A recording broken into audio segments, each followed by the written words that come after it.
Assalamualaikum warahmatullahi wabarakatuh. Ila hadrati sayyidina wa habibina wa syafi'ina Muhammadin sallallahu alaihi wasallam wa ila arwahi abaihi wa ikhwanihi minal anbiya wal mursalin salawatullahi wa salamuhu alaihi wa alaihim ajma'in wa ala ahli kulli was-sahabati wal qarabati wat tabi'in wa tabi'in tabi'in bi ihsanin ila yaumiddin wa ila arwahi walidina wa muallimina wa dzawil huquqi alaina ajma'in wa khususan ila hadrati al-alim al-alama Syekh Husain Nasir bin Muhammad Baik Al-Mas'udi Al-Banjari. Siril Fatihah. Bismillahirrahmanirrahim. Alhamdulillah. Maliki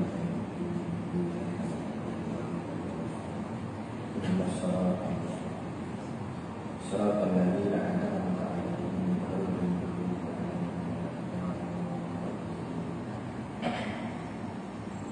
Bismillahirrahmanirrahim.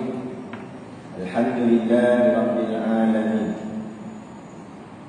Wassalatu wassalamu ala asyrafil anbiya'i wal mursalin Sayyidina Muhammad wa ala alihi wa sahbihi ajma'in.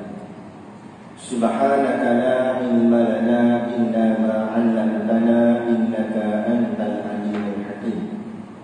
Rabbi shrah li sadri wa yassir li amri wahlul 'uqdatam min lisani yafqahu qawli. Wa la hawla wa la quwwata illa billahil 'aliyyil 'azim. A'udzu billahi minasy syaithanir rajim.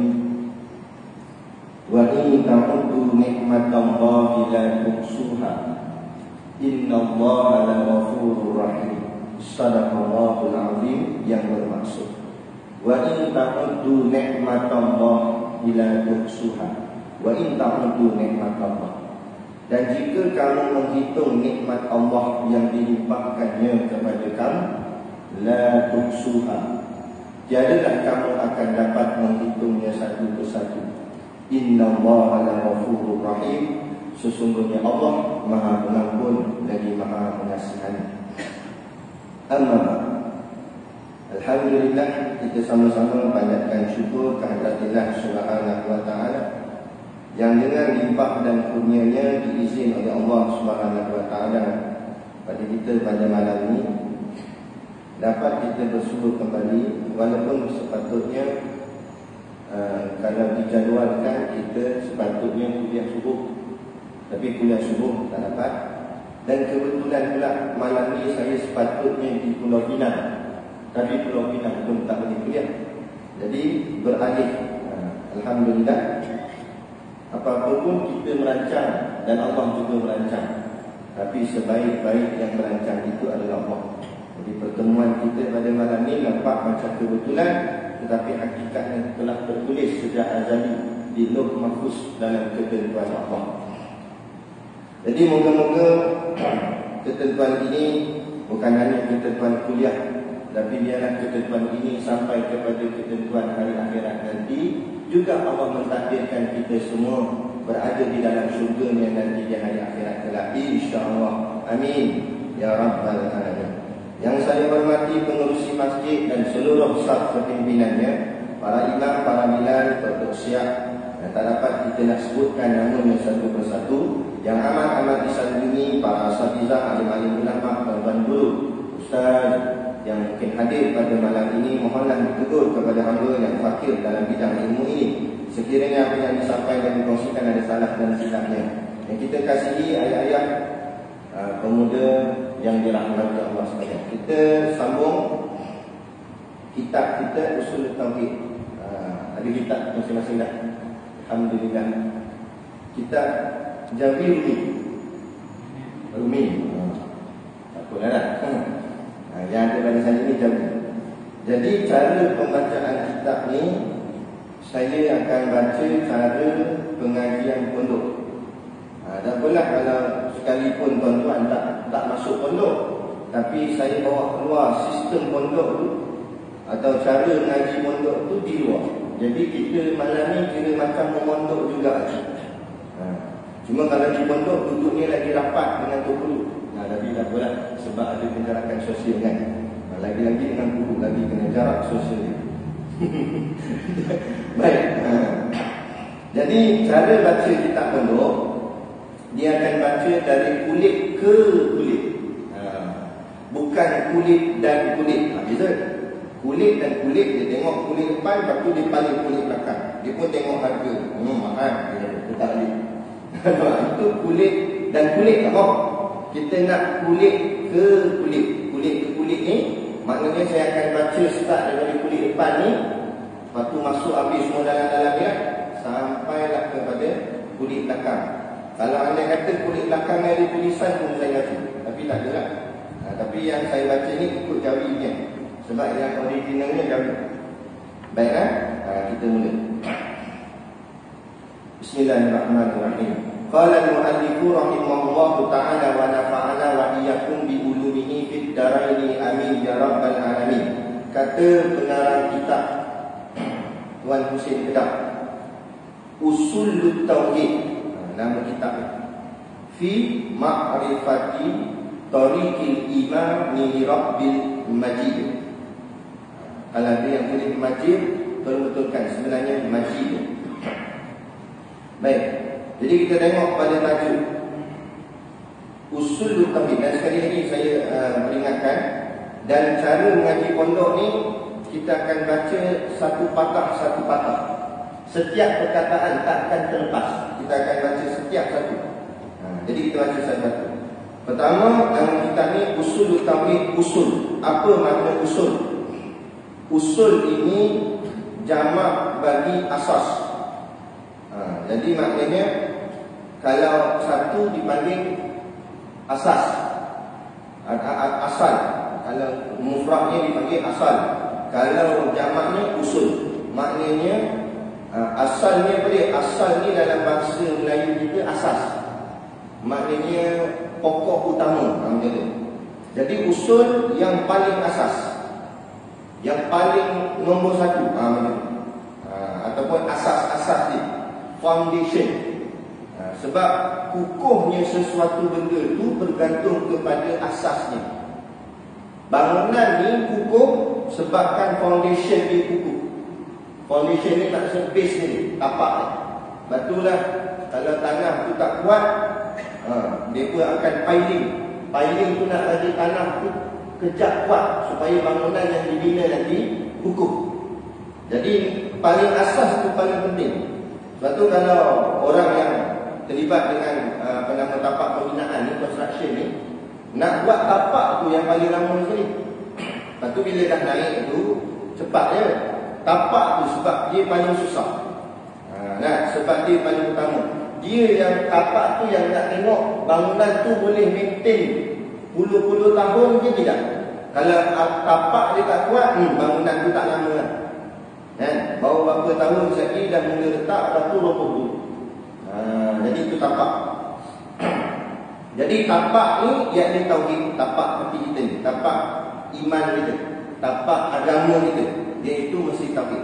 Kalau tauhid ni kukuh, maka insya-Allah Islam dia kukuh, boleh bertahan sampai ke akhir hayat dia. Tapi kalau tapak ni tak kukuh, tauhid ni tak kukuh, Islam dia sat. Entah berapa tahun boleh pakai Islam, lepas tu tinggal habis Islam. Jadi kafir, nak mati sebagai kafir lah. Tak mahu macam tu. Jadi sebab tu kita kena kuatkan tapak. Begitu juga pokok, kuatnya sesubatang pokok tu bergantung kepada akar. Lagi kuat akar dia, lagi kuatlah pokok tersebut. Begitu jugalah dalam masalah keyakinan kita ni yang paling asas, iaitu ilmu tauhid. Sebab tu disebut usul at-tauhid, asas kepada tauhid. Kemudian apa tu tauhid? At-tauhid, tauhid ni asal kata aja ahadah. Alif ha dal ahad, mencari ahad kita sebut tu. Ataupun wahidun, tapi yang lebih menghampir kepada tepat ahad lah. Ahad ni maksudnya satu. Itu kadang-kadang kita ni sebut dia nama hari, kita tak tahu makna. Jumaat itu ambil daripada kata jamaah. Jamak itu maksudnya himpun. Sebab tu dulu masjid yang buat Jumaat akan dipanggil masjid Jami'. Jami' itu maknanya masjid himpunan, berhimpun orang. Sebab sembahyang Jumaat tu Jumaat, hari perhimpunan. Lepas tu kiamat menjadi hari Jumaat. Sebab hari himpun, jamak. Sabtu tu ambil asal kata ni sabat, yakni maknanya tetap, sabit, tetap. Mana kata tetapkan akidah kita, iman kita. Jadi dalam Islam, hari yang kita rehat Jumaat dengan Sabtu. Jumaat untuk hari ibadat, dihimpunkan kita semua daripada pagi lagi. Lepas tu dalam hadis Nabi kata, orang yang datang awal di masjid pada hari Jumaat macam seekor unta dia punya pahala. Nabi kiaskan. Tapi kalau yang lewat-lewat dapat telur. Tapi kita ni musim PKP ni banyak dapat telur lah. Sebab mana boleh datang awal? Tapi nak cerita gitu. Kemudian Sabtu hari rehat juga, tapi bukan rehat saja, jaga iman. Lepas tu tetap ketetapan kita. Kemudian barulah hari Ahad. Ahad ganti. Ahad tu maksudnya satu. Maknanya bermula hari pertama. Pertama untuk bekerja. Ahad satu. Isnin, Isnani dua. Selasa, Salah, Sabtu tiga. Rabu, Arba'un empat. Khamis, Khamsatun lima.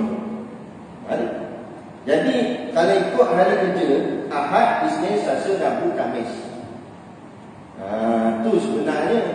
Tapi dah nak ikut Pak Salih ke, nak ikut kafir, akhirnya Sabtu Ahad yang cuti. Jumaat patut hari ibadat pun sibuk dengan kerja. Lepas tu awal ni saya nak maklumkan bahawa jauhnya kita dengan Islam. Kita ingat kita dekat dengan Islam, dah jauh sebenarnya, jauh. Soal hari pun jauh lah. Betul lagi cerita bab lain. Tapi kita kena usaha. Kita kena usaha. Sebab tu kita nak pemerintahan yang solid Islam, pemerintahan yang betul-betul ikut cara Islam. Bukan sahaja pentadbirannya, tetapi ekonominya, jual belinya. Sekarang riba lambat-lambat. Semua aspek. Tak kira apa pun. Bodoh fisilmi, karafah masuk ke dalam Islam itu semua sekali. Berapa jadi tak jadi gitu? Sebab tapak tak kuat. Ni tugas para pendakwah, nak kuatkan tapak setiap daripada kita, biar kita faham Islam bukan semata-mata disebut sebagai agama. Saya menganut agama Islam, itu saja tak selesai. Islam dia ada tugas dia, ada sebab, ada peranan ni. Jadi at-tauhid asal katanya ahadah, yakni maknanya satu, ataupun dengan makna yang lebih tepat tunggal, yakni esa. Esa itu tauhid lah. Tauhid itu maknanya mensatukan atau menunggalkan atau mengesakan. Mengesakan siapa? Menunggalkan siapa? Mensatukan siapa? Allah. Adakah bila kita tak mensatukan Allah atau mengesakan Allah, maknanya Allah tak jadi satu? Dah, memang Allah satu. Memang Allah esa. Dah. Jadi apa yang maksud mensatukan Allah atau menunggalkan Allah atau mengesakan Allah? Soal hati. Hati kita kebanyakannya belum lagi mensatukan Allah, belum lagi menunggalkan Allah, belum lagi mengesakan Allah. Sebab apa? Sebab hati kita bercampur habis, semua masuk dalam hati. Allah pun buh dalam hati, pangkat pun buh dalam hati, dunia buh dalam hati, duit ringgit pun buh dalam hati. Jadi bersekali dengan Allah. Yang ni yang kita panggil sebagai syirik khafi, syirik yang tersembunyi. Dalam sedar tak sedar, pakai kopiah atas kepala sekalipun, rupanya kita mensyirikkan Allah dalam keadaan kita tak sedar. Sebab apa? Kita meletakkan Allah sama berat dengan yang lain. Tak boleh. Allah. Hanya Allah saja. Nampak? Keyakinan kita hanya Allah. Pergantungan kita hanya Allah. Lepas tu kita baca 17 kali setiap hari. Tapi dah kita tak faham, baca saja iyyaka na'budu wa iyyaka nasta'in. Hanya Engkau ya Allah kami sembah. Hanya Engkau ya Allah kami minta tolong. Dia asal perkataan dia na'budu iyyaka wa nasta'inu iyyaka. Kalau ikut kaedah bahasa Arab. Kalau ikut kaedah bahasa Arab asal, sepatutnya na'budu iyyaka. Na'budu itu artinya kami sembah. Iyyaka akan dikau. Kami sembah akan dikau. Kami minta tolong akan dikau. Kalau ikut ayat memang macam itulah. Kepada ni apa nama, kita sebut perbuatan kita, kemudian baru ditunjukkan kepada siapa. Kami sembah Engkau. Itu betul. Tetapi Allah buat terbalik ayat. Iyyaka na'budu. Maknanya Engkau kami sembah. Engkau kami minta tolong. Engkau dulu disebut. Kenapa? Maka ulama pun mensyarahkan kenapa kaedahnya Allah buat begini. Bukan maksud Allah salah susun ayat tak. Allah yang paling hebat, Allah yang paling alim, Allah yang lebih maha mengetahui. Dan kenapa Allah buat itu? Sebab Allah nak suruh kita fikir. Afala ta'qilun. Tidakkah kamu mahu berfikir tentang apa yang aku ceritakan? Fikir. Antaranya ayat-ayat ni, fikir pasal ayat ni. Kenapa Allah buat balik ini? Maka ulama fikir. Maka ulama keluarkan dia punya syarahan. Ulama menyebut bahawa bila ayat itu disusun terbalik, itu menunjukkan pengkhususan. Maknanya makna khusus. Yang itulah baru masuk kataan hanya. Hanya Engkau kami sembah. Hanya Engkau kami minta tolong. Bila hanya Engkau, makna tak ada yang lain. Engkau sahaja kami sembah. Kami tak sembah yang lain. Apa pula makna sembah? Sembah-sembah ni bahasa Melayu. Bahasa Arab, abdun, hamba. Perhambaan. Ibadatun. Ibadah artinya kelakuan hamba. Perbuatan hamba. Apa makna hamba? Kita tengok macam zaman Rasulullah dulu. Hamba sahaya. Hamba ni bahasa orang cakap apa? Bahasa lembut dah. Bahasa orang tak sakit hati. Tapi kalau bahasa kasar dia, hamba ni kuli bataan. Kuli bataan, macai, gitu kan. Itu maksud dia. Jadi masa zaman dulu, zaman jahiliah, ada golongan hamba. Hamba ni dia terikat dengan tuan dia. Hamba tak sama dengan orang gaji. Orang gaji dia bekerja, bukan hamba, dia bekerja, berkhidmat kerja. Maknanya dia dibayar gaji. Kalau tuan dia, majikan dia tak bayar gaji, dia boleh protes. Dia boleh bawa kes tu mahkamah agama, ataupun paling tidak dia berhenti kerja, dia pergi kerja orang lain. Boleh. Tapi hamba tak. Hamba dia terikat dengan tuan. Tuan dia bayar gaji ke tak bayar gaji, bagi upah ke tak bagi upah, dia tetap hamba tuan. Selagi mana tuan dia tak jual dia pada orang lain atau merdekakan dia. Itu makna terikat. Ini hamba ni. Itu makna hamba. Tapi itu hamba kepada manusia. Low class. Hamba pada manusia ni taraf yang paling rendah sekali. Macai manusia, kuli batah manusia paling rendah sekali, paling hina. Tetapi bila hamba tu diletak kepada yang maha tinggi, yang paling hebat, maka makam itulah makam yang paling tinggi sekali di sisi Allah. Bila kita meletakkan kita sebagai hamba Allah, Allah hamba Allah, macai Allah, kuli batah Allah. Maksudnya kita ikut apa saja Allah kata. Jangan banyak soal, jangan banyak cakap. Ini Allah suruh potong tangan, banyak komplain. Apa potong tangan, potong kuku tak boleh. Nah, ada yang orang cakap beli, kalau nak makan sup tangan, pergi Kelantan lah. Apa cakap? Kita ni hamba, ni bumi ni siapa punya ni kita bijak. Sebab tu orang tua dulu dia sebut peribahasa. Di mana bumi dipijak, di situ langit dijunjung. Apa maknanya? Kita banyak sebutnya, tapi makna kita pun tak faham. Di mana bumi dipijak, di situ langit dijunjung. Artinya mana bumi pun kamu pijak, bumi Allah. Mana kamu berada pun tetap langit Allah yang kamu junjung. Kenapa kamu sombong kepada Allah? Kenapa kamu tak nak ikut perintah Allah? Nah, apa yang Allah suruh semuanya kebaikan buat kamu. Tapi kita rasa kita lebih cerdik daripada Tuhan, maka kita kata hukum Allah tidak relevan.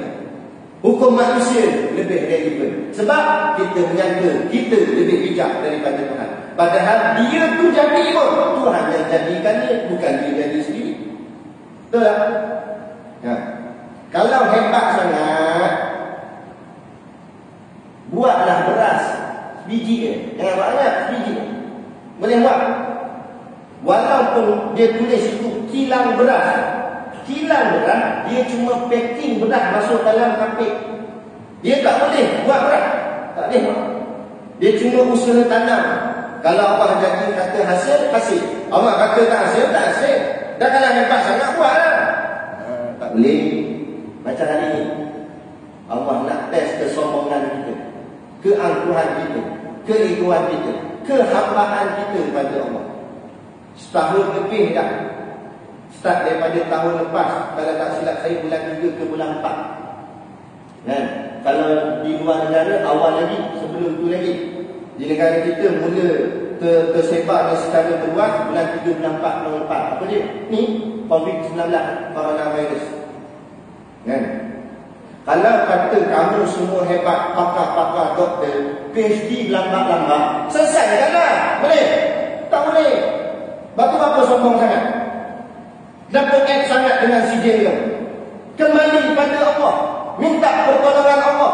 Jangan sombong sangat. Ilmu kita tak tahu mana pun di sisi Allah. Batu Allah sebut dalam surah Al-Baqarah. Wa 'allama Adam al-asma'a kullaha. Dan aku ajarkan Nabi Adam akan setiap perkara. Nabi Adam pun Nabi. Orang pertama yang lahir. Orang pertama yang hidup di bumi. Pun Allah kata aku yang ajar dia setiap perkara. Sedangkan kita bukan orang pertama cuci cicit Nabi Adam ya? Nah, jadi sombong kepada Allah. Baliklah kepada Allah, munajat kepada Allah. Lepas tu kita minta kesalahan daripada pihak berkuasa, autoriti, kerajaan dan sebagainya. Tak kira lah apa pun yang ada kuasa. Hentikan segala barang maksiat, barang lawa. Di televisyen cerita tentang bukan-bukan, kelakor tak kelakor, tu benda apa, menyanyi, melalak. Nah, kemudian buat ni. Tak kisahlah nak SOP lah semayang jarak, tapi buat solat hajat perdana. Buat munajat, baca Al-Yasin. Apa nama, Brunei, tiap-tiap hari baca Yasin. Buatlah keagamaan sebagai menunjukkan ketundukan kita pada Allah. Kita nak kembali pada Allah. Kita angkat tangan, surrender. Ya Allah, kami dah usaha macam-macam ikhtiar dah ni. Macam-macam cara dah kami buat. Tapi tak boleh apa, tak jadi apa dah. Baru kami sedar, ya Allah, kami ni bodoh rupanya.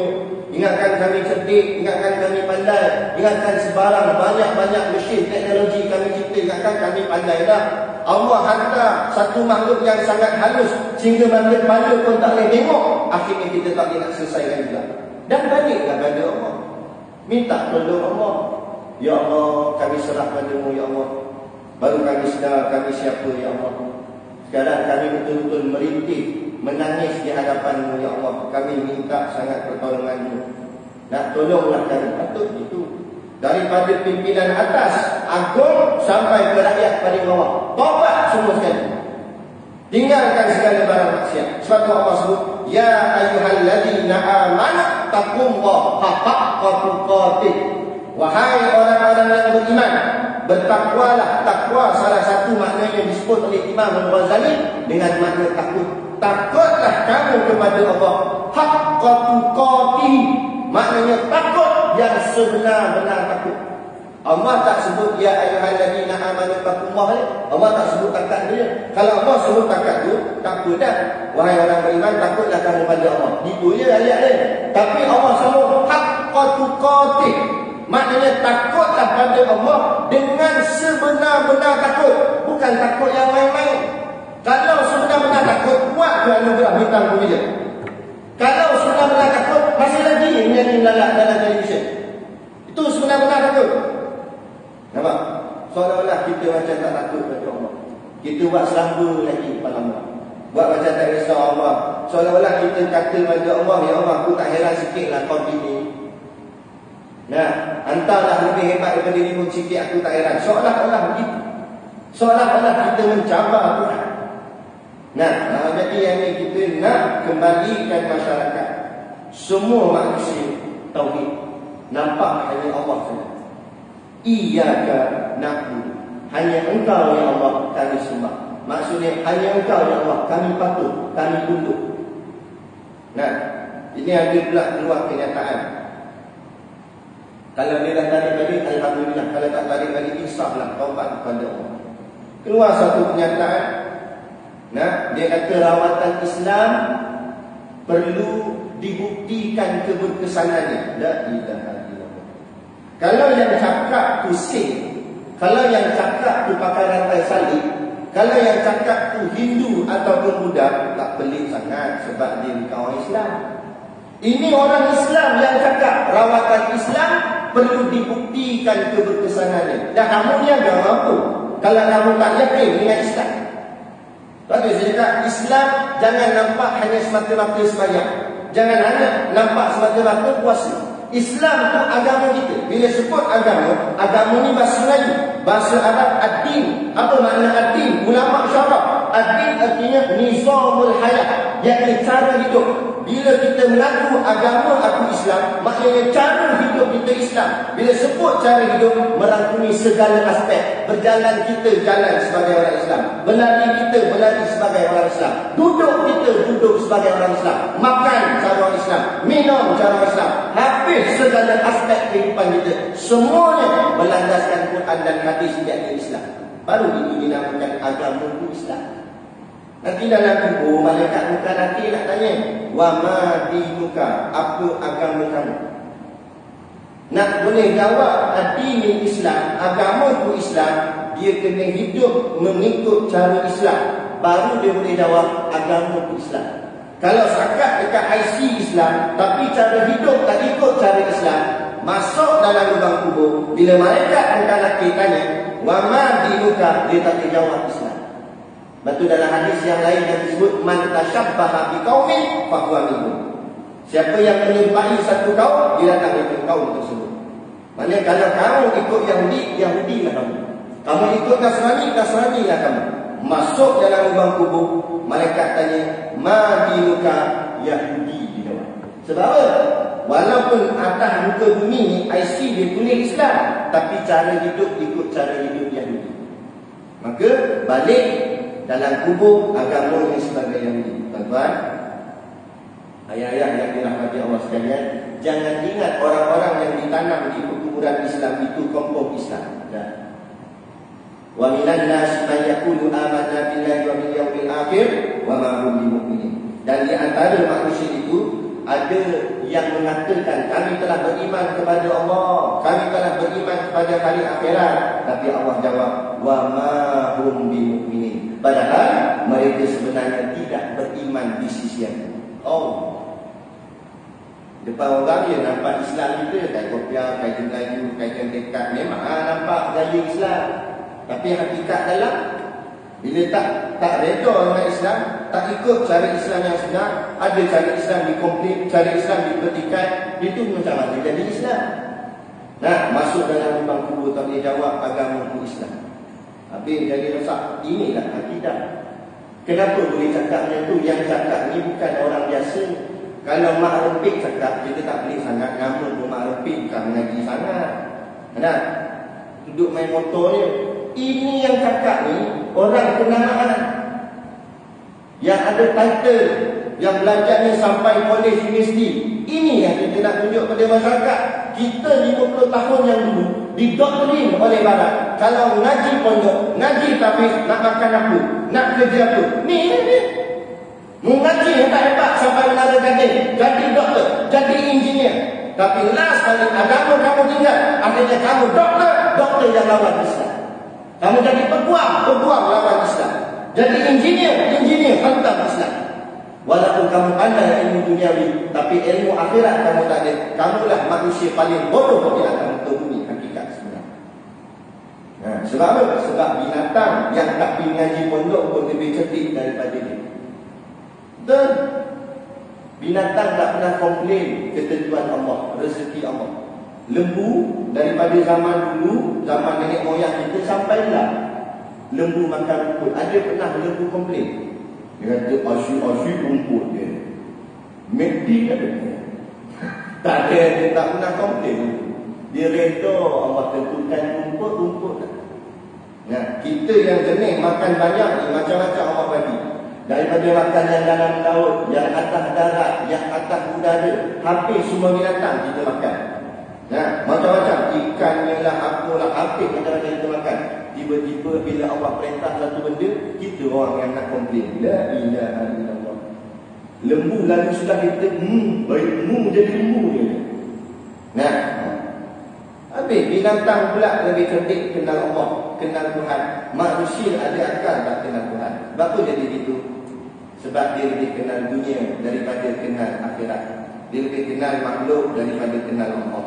Yang ni yang kita nak bawa ilmu tauhid, tuan-tuan. Bukan marah malah ni tak, tapi penegasan. Supaya dia kita ni tersedar bahawa kita ni dengan Allah macam mana. Minta maaf cakap, kadang-kadang bila ditanya, minta maaf lah, kadang-kadang tanya orang ahli masjid lah, orang yang selalu datang hadis, kita tanya sifat Allah ada berapa pun kadang-kadang tak boleh jawab. Kita tanya kidam tu macam mana, bakak tu macam mana, mukhalafatuhu lil hawadis tu macam mana, tak boleh nak jawab. Saya dulu pergi umrah tahun bila saya bertanya, pergi umrah ni nak balik Malaysia dah, atas kapal terbang tu lah. Jadi ada seorang anak muda duduk sebelah saya. Jadi dalam kapal terbang ni, maknanya semua orang dalam kapal terbang tu adalah orang yang balik daripada Mekah ke Malaysia. Maknanya bila dia balik daripada Mekah, takkan dia pergi jalan-jalan, mesti dia pun buat umrah juga. Maknanya orang sebelah saya ni pun baru balik daripada mengerjakan umrah. Kemudian sembanglah sementara nak tunggu sampai, duduk sebelah takkan awak sambung senyap je, sembanglah. Dia tanya kita tanya dia. Jadi dia pun tanya, abang buat apa?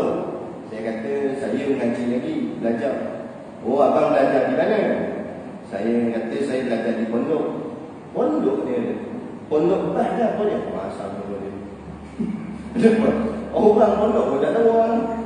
Dia kata pondok ni lah mengaji agama. Oh, yang hafal Quran itu ya? Bukan. Hafal Quran tu mahat tahfiz. Itu tahfiz. Pondok bukan tahfiz, pondok. Dan pondok belajar apa? Dia tanya. Saya kata pondok ni mengaji kitab, belajar kitab. Kitab apa dia tanya? Banyak pula dia tanya. Ada kitab Fardu Ain lah. Fardu Ain tu pun tak tahu pula Fardu Ain. Dia kata Fardu Ain ni tauhid, fiqh, tasawuf. Oh, tauhid, fiqh, tasawuf. Tauhid tu dia tauhid pun tak tahu. Saya kata tauhid ni sifat 20. Sifat 20 tu pun tak tahu juga. Dan sekali saya menyanyi lagu Rehan depan dia. Allah wujud kidam bakok sampai habis. Oh, ada ni. Nak rasa dia ni. Dalam balik umrah, nak tawaf Kaabah, mu tak tahu siapa milik Kaabah. La ilaha illallah. Dah tu tawaf benda. Ini kita takut, tuan-tuan. Kita buat ibadat bukan kerana Allah, tapi kerana adat. Adat macam mana adat? Biasa orang buat, kita buat juga lah. Orang di sembahyang masjid, kita pun sembahyang masjid juga. Orang sujud, kita pun sujud. Tapi pada siapa kita sujud, kita pun tak kenal. Orang di buat umrah, kita pergi juga. Tapi ingat untuk siapa kita buat, habis duit ni pun kita tahu. Itu yang jadi, bila nak sembelih korban, dia tanya pengusi, ada tak lembu murah-murah ni? Dia nak yang murah. Sebab dia tak faham makna korban. Ingat menyaga. Dia kata ada murah sikit. Pengusi pun layan ke dia. Dalam berapa? Sebab seekor 4,000. Lepas tu satu bahagian dalam 750 gram. Jadi ada tak seekor 3,000, 3,000 mahal sangat. Dalam 300 ada. Dia tanya. Ada masih ada. Dia tunjuk lembu putih. Tiup angin pun jatuh. Ada. La ilaha illallah. Kalau macam tu kita sembelih, apa nama korbannya? Korban ni kita sanggup menghabiskan satu benda yang sangat kita sayang kerana Allah. Tu nama korban. Tengok cerita Habil dan Qabil. Benda yang kita sayang sangat dalam dunia ni, kebanyakan kita yang paling kita sayang duit lah. Betul tak? Yang kita paling sayang duit kan. Sebab tu kalau tertinggal ni mendatang ni, patah balik tu. Sebab apa? Nilai dia 1,000 sekeping. Memang tak kedai tu murah je, dalam RM5 itu je. Tapi nilai kalau di saman 1,000. Jadi takutlah kita nak kena keluar duit banyak-banyak itu. Jadi sayang. Tiba-tiba duit yang kita sayang tu kita sanggup korbankan, kita habiskan kerana Allah. Itulah namanya korban. Sebab apa? Sebab kerana Allah. Sebab apa dia sanggup habis ribu-ribu, habis ratus-ratus? Sebab Allah. Dia kenal Allah. Maka dia sanggup, tak payah kata ribu, habis nyawa pun dia sanggup kerana Allah. Lepas tu tengok cerita Sultan Abdul Hamid. Ada orang potong video dia. Cerita tu berepisod, tapi dia potong satu part bahagian. Ni Sultan ni betul-betul ni cerita sejarah. Sultan Abdul Hamid, kerajaan Turki Uthmaniyah yang dulu. Sultan ni sultan yang warak, yang kuat beribadat, dia ada tarikat. Satu hari dia tengah buat kerja di pejabat dia, datang satu rakyat dia, seorang rakyat dia datang nak jumpa Sultan. Bukan boleh senang-senang jumpa Sultan, tapi kawan dia tak nak balik selagi mana tak dapat jumpa Sultan. Pengawal pun naik serabut dengan dia. Pengawal tanya Sultan, Sultan kata tak apalah, bawa datang jumpa saya. Dia nak sangat jumpa, tak apalah bawa. Dia pun masuk menghadap Sultan. Sultan tanya ada apa. Kemudian dia pun cerita. Dia kata dia buat bisnes perniagaan, tapi perniagaan dia dekat. Nah, kemudian dia ada hutang orang, dan hutangnya tak dapat nak dilangsaikan sebab duit dia habis, dekat dan sebagainya. Jadi dia resah gelisah, dia minta tolong Allah. Tiap-tiap malam dia berdoa. Tiba-tiba malam tadi dia tidur bertemu dengan Rasulullah SAW dalam mimpi tidur. Kemudian dia kata, bila dengar disebut dia mimpi Nabi, Sultan ni tersetak. Terus Sultan ni tundukkan kepada selawat atas Nabi, teringat dia kepada Nabi. Kemudian rakyat ni, dia pun kata dalam mimpi itu Nabi Muhammad ada menyebut nama tuanku, ada menyebut nama Sultan. Bila dia dengar Nabi Muhammad sebut nama dia, dia buka laci, dia ambil kuncang, tak tahu bubuh apa dalam tu, emas apa tak tahu, dia bagi ke rakyat, bagi ke tuan, duit. Kawan ni cerita tak habis lagi. Kemudian dia kata teruskan. Kemudian kawan tu ulang balik. Dalam mimpi tu Nabi Muhammad sebut nama tuan. Dia ambil balik. Dia kata diam je, ambil. Sampai berkali-kali. Sampai bendahara di penasihat Sultan tegur, Sultan, adakah Sultan sampai nak habiskan seluruh istana Sultan kepada orang? Nah, kemudian dipujuk rakyat ni, cukup dah kan kamu nak bayar hutang kamu? Kata rakyat ni, kata, ya, kamu balik. Sultan ni pun duduk menitik air mata dia nangis. Kemudian bendahara ni pun, bila tengok Sultan ni nangis, bendahara ni pun nangis sama. Dia pun kata, Sultan, kenapa kamu bagi begitu banyak kepada dia, sehingga hampir nak seluruh harta kamu nak beri pada dia? Apa jawab Sultan? Aku bukan beri pada dia, tapi aku beri pada Rasulullah. Kerana Rasulullah sebut nama aku, dan semalam aku terlupa nak berselawat ke atasnya. Lupa selawat ke Nabi, dah rasa terhutang kepada Nabi. Allah, dah kita berapa kali lupa. Kalau nak kena berhutang-hutang je gitu. Itu yang kita sebut sebagai mahabbah. Sebab apa? Sebab dia kenal. Sebab tu orang dulu sebut, tak kenal maka tak cinta. Tuan-tuan, kadang-kadang kita beribadat kita kerana keterpaksaan. Betul tak? Kadang-kadang kita sendiri ngomel bising. Kita buat habis banyak dulu, buat kerja sikit, azan asar, Allahu Akbar. Kita kadang-kadang tersebut dalam hati kecil kita, Allah, asar dah, cepat betul. Baru je tadi sembahyang dulu. Seolah-olah macam kita petikai semayang. Seolah-olah kita rasa macam semayang ni, ish, kacau betul lah. Aku nak buat kerja pun tak ada habis. Macam beban. Sebab apa jadi ni? Tadilah sebab tadi saya sebut, ibadat kita jadi adat. Bukan ibadat kita sebagai tunduk kehambaan kita pada Allah. Kenapa tak boleh nak jadi benda tu? Sebab kita tak kenal siapa yang kita sembah. Kalau kita kenal Allah. Tuan-tuan, kalau kita ni jauh dengan pasangan kita, PKP ni kan duduk jauh, katalah contoh. Pasangan kita, isteri kita di Selangor, kita kerja di Perak. Tak dapat nak jumpa sebab PKP. Hati ni buat kerja ingat siapa? Ingat pasangan kita. Terbayang tengok bini orang, ingat bini kita. Jangan tengok bini orang, tak ingat bini. Itu baik. Jadi dia terbayang, terngiang-ngiang, rindunya, dia kata, tak sabar ni. Sekali dapat kelepasan, dapat surat kata boleh balik, Allah, dia cium terus polis tu kat lagi. Terima kasih sangat, dia kata, oh memang saya sangat nak jumpa. Sebab apa? Sebab dia kenal siapa yang disayang, siapa yang dikasih, siapa yang dituntut. Tapi itu makhluk dengan makhluk.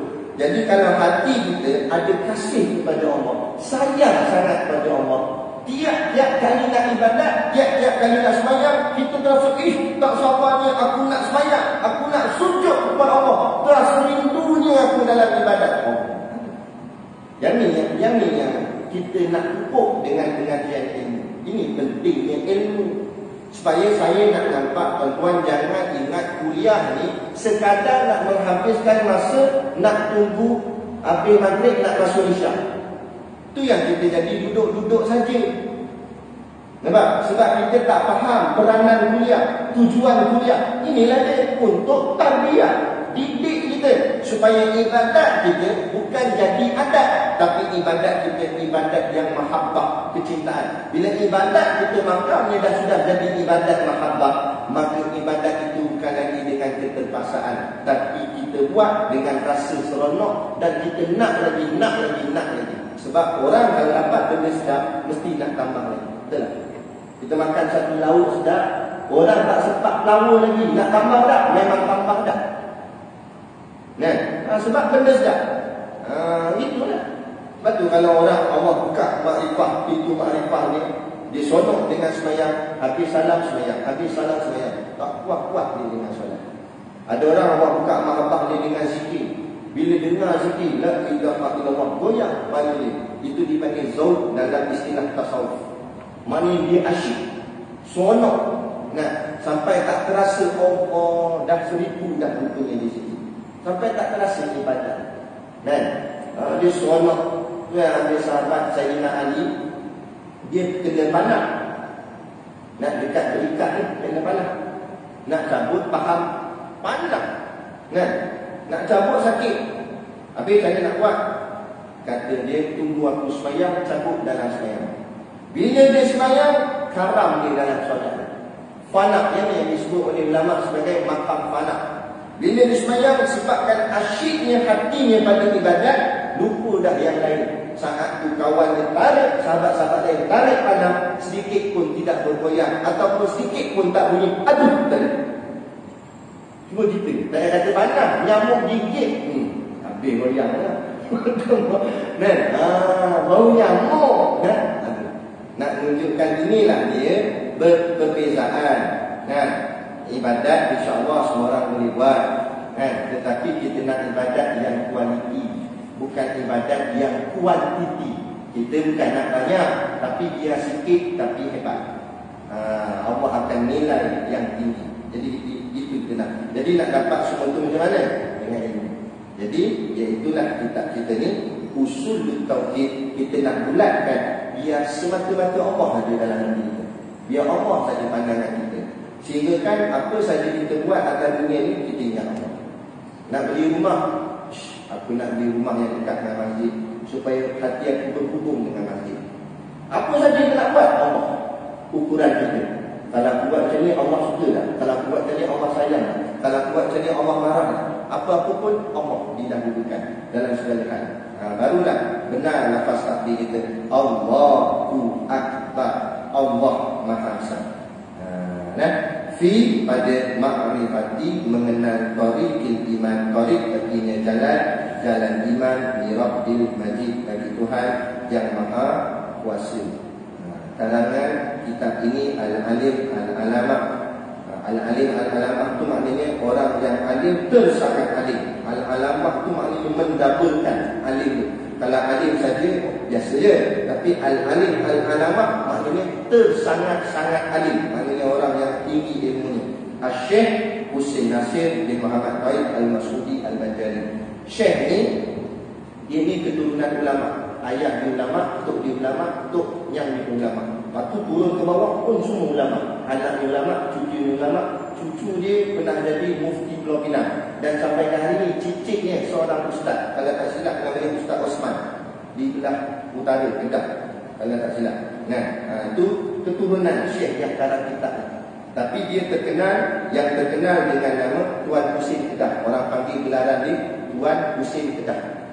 Dan dia boleh kata hampir kebanyakan tok-tok guru pondok yang level-level tua zaman sekarang ni, kebanyakannya itu semua anak murid kepada Tuan Husin Kedah. Sebab Tuan Husin Kedah menghasilkan hampir 20 kawasan pondok lain-lain. Dia buat satu pondok tak satu tempat, duduklah sampai 5-6 tahun. Bila dah ada pelajar yang boleh sambung pondok dia pindah ke tempat lain pula, buat pondok lain pula. Itu kerja dia. Dakwah ni sampai ke mati.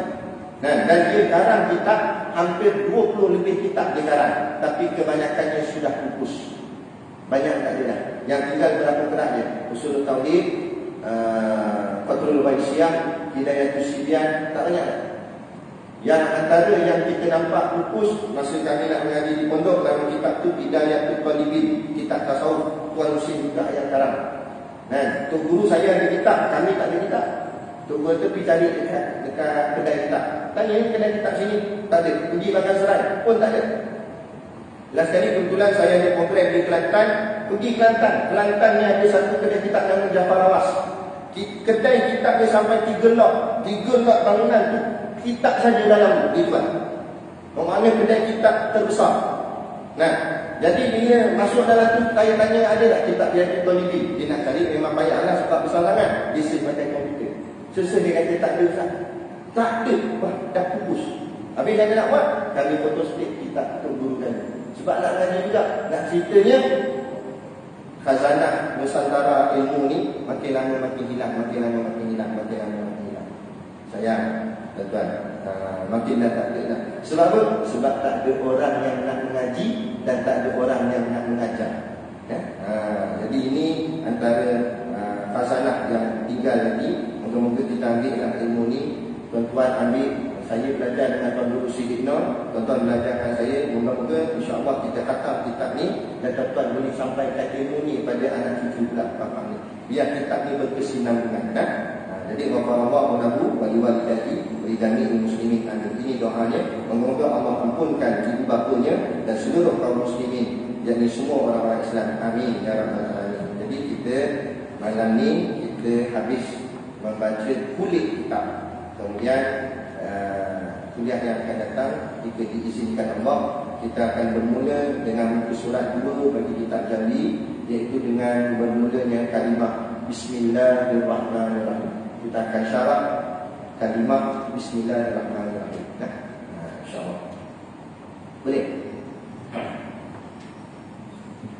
Jadi macam biasa, ada di luar sana sedikit produk perniagaan untuk menampung sekolah pondok dan juga tahfiz kami. Jadi pakar-pakarlah tuan-tuan, niatlah membeli sambil menderma untuk membantu perjuangan Tuan Guru kita, Tuan Guru Siddiq Nur, untuk meneruskan pondok beliau supaya dapat melahirkan pelapis-pelapis ulama pada masa-masa akan datang. Kita kalau boleh tuan-tuan, kita nak lahirkan asatizah, guru-guru agama yang bercirikan pondok. Sebab itulah cara kita dulu-dulu, nenek moyang kita. Kitab-kitab terus macam ni jarang orang baca. Kebanyakannya pakai kitab-kitab moden. Tak salah juga lah, tapi kita takut tercampur dengan Wahabi. Sebab Wahabi ni, dia pengaruh dia dah semakin luas. Jadi yang paling lawan Wahabi ni orang pondok. Sebab tu Abi anti sangat orang pondok. Jadi kita nak bangkitkan balik semangat kepondokan ni. Anak-anak muda, mana-mana anak-anak, kalau nak mengaji pondok, dia datang ke tempat kami. Pengajian percuma tuan-tuan. Tak ada sebarang bayaran. Yuran pendaftaran tak ada, yuran bulanan tak ada. Makan pun percuma. Cuma makan tu kita sediakan bahan mentah, tapi masak sendirilah. Takkan kami mengajar, kami tolong masak, tolong suap itu nak mampu namanya. Jadi bahan mentah orang infak, jadi kita bagi kat budak-budak pondok, dia masak sendirilah, dia ada dapur dia masak sendiri. Belajar hidup berdikari. Pondok ni memang diajar gitu. Pondok ni kadang-kadang bukan tak ada duit, ada duit, tapi memang dididik secara susah. Sebab apa? Sebab kalau dajjal datang esok, susah hidup kita. Jadi kalau kita terbiasa dengan senang, takut-takut tak boleh nak lawan dajjal. Jadi biasa-biasakan hidup kita, jangan bersenang sangat. Nak lebih kurang, hidup bersederhana, supaya kalau satu hari nanti kita terpaksa tempuh kesusahan itu, kita boleh steady kan, insyaAllah. Jadi cukup sekadar itu pada malam ini, dan kita akan bertemu pada kuliah yang akan datang dengan izin Allah. Jadi cukup sekadar itu, saya mohon maaf sekiranya terkasar bahasa atau menulis hati mana-mana pihak apapun yang kita sampaikan untuk menyedarkan masyarakat kita kepada kepentingan ilmu agama, khususnya ilmu tauhid, supaya kita membulatkan hati kita hanya yakin kepada Allah Subhanahu wa taala. Jadi cukup sekadar itu, wabillahi taufiq wal hidayah. Wassalamualaikum warahmatullahi wabarakatuh. A'udzu billahi minasyaitonir rajim. Bismillahirrahmanirrahim. Alhamdulillahirabbil alamin wassalatu wassalamu ala asyrafil anbiya'i wal mursalin sayyidina Muhammad wa ala alihi wa sahbihi ajma'in. Allahumma taqabbal minna salatana wa du'ana innaka antas samiul alim wa tub 'alaina innaka antat tawwabur rahim. Allahumma ja'al dinana dinan nabiy Muhammadin sallallahu alaihi wasallam wa islamana islamal muslimin wa imanana imanal mu'minin wa salatana salatal khashiyin wa a'malana a'mal sholihin wa niyyatana niyyatal mukhlisin wa dhunubana ya Allah dhunubal mustaghfirin wa hayatana hayatal ulama wa mautana bi mauti syuhada wa adkhilna jannata ma'al anbiya'i alaihimus salatu wassalam. Rabbana atina fid dunya hasanah wa fil akhirati hasanah wa qina adzabannar wa qina adzabannar wa qina adzabannar. Sallallahu alaihi wa sallam Sayyidina Muhammad wa ala alihi wa sahbihi wa sallam. Subhana rabbika rabbil izzati amma yasifun. Salamun ala mursalin walhamdulillahi rabbil alamin. Amin ya rabbal alamin. Taqabbalallahu minna wa minkum. Takbir.